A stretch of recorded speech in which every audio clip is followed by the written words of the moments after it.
과연 노무현 정부 시즌2 문재인 정부답게 노무현 대통령이 포기하려 했던 NLL을 문재인 대통령이 확실하게 포기하고 말았습니다.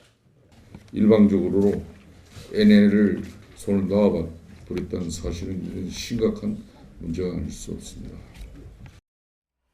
네, 서해 완충지대를 만든다는 남북 군사합의 이후 정치권 일각에서 이런 주장을 했습니다.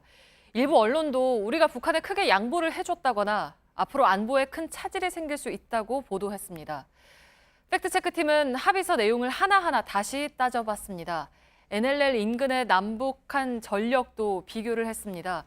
그 결과 NLL 포기 주장은 설득력이 떨어진다는 결론에 이르렀습니다. 오대영 기자, 이런 주장이 나오게 된 배경부터 좀 볼까요? 네, 지도로 설명을 드리겠습니다. 이번 합의로 북쪽의 초도에서 우리 쪽에 덕적도까지 서해 완충지대가 만들어집니다. 네. 총 구간이 135km입니다. 그런데 그 안에 북방 한계선 NLL이 있습니다. NLL 기준으로 보면 북쪽으로 50km, 남쪽으로 85km가 됩니다. 이 때문에 우리가 35km를 더 양보해 준 게 아니냐라는 논란이 생긴 겁니다. 네, 그러니까 이렇게만 보면 북측에 좀 훨씬 유리한 것처럼 보이기는 하는데요. 네, 그렇게 보이기도 하죠. 하지만 이 해역과 맞닿아 있는 해안선의 길이를 보면 꼭 그렇지 않습니다. 네. 해안선이 중요한 이유는 포병 전력이 밀집되어 있기 때문입니다. 국방부의 설명을 들어봤습니다. 북측은 270km, 우리는 100km로 2배 넘게 차이가 났습니다. 이곳의 포병 숫자도 북측이 3배에서 5배 많습니다. 앞으로 이들은 평화수역을 향해서 포사격 훈련을 하지 못합니다. 네, 그러니까 북측의 포병이 더 많이 배치돼 있는 지역이고 그래서 우리가 뭐 일방적으로 좀 양보하는 거라고 말하기는 어렵다라는 거죠. 네, 병력뿐만이 아닙니다. 무기에서도 차이가 있습니다. 네.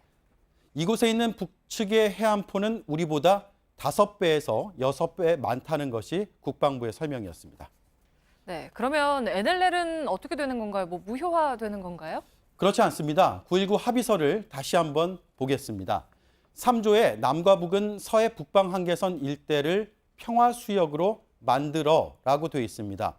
북한은 1973년 우리의 북방 한계선 NLL을 인정할 수 없다고 일방적으로 발표를 한 뒤에 NLL을 계속 부정해왔습니다. 2012년에는 불법, 무법, 2016년에는 명분이 없는 유령선이라고 주장을 해왔습니다. 네, 그러니까 인정하지 않던 NLL을 이번에는 합의문에 넣은 거죠? 네, 합의문에 명시된 건 이번이고 그 전에는 4.27 남북 정상 간의 판문점 선언에서도 들어있었습니다. 네. 특히 이번 합의에서는 상대방의 관할구역을 침입 또는 공격, 점령하지 않기로 하였다는 내용도 있습니다.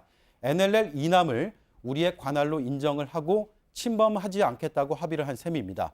이 합의가 유지가 된다면 우리도 북측도 NLL을 넘나들 수가 없습니다. 네, 그러면 이번 합의로 서해상에서 달라지는 건 구체적으로 어떤 것들이 있습니까? 합의의 핵심은 완충지대 내에서 포사격 훈련과 기동 훈련을 중지하겠다라는 겁니다. 남북 모두 완충지대에 포를 쏠 수가 없고 그 영향은 북이 클 것으로 군 당국은 판단을 하고 있습니다. 기동 훈련도 못합니다. 다만 우리는 지금도 이곳에서 훈련을 거의 하지 않습니다. 이 구역 바뀐 덕적도 아래에서 해군과 해병대가 주로 합동 훈련을 해왔습니다. 네, 그러니까 정리를 하면 포사격 훈련을 못하지만 북측이 받는 영향이 더 크고 그리고 기동 훈련은 어차피 거의 하지 않았었다라는 거죠. 맞습니다. 또 하나 중요한 점은 우리 해군이 NLL 부근에서 계속해서 출입 통제선까지 경계 임무를 계속한다는 겁니다.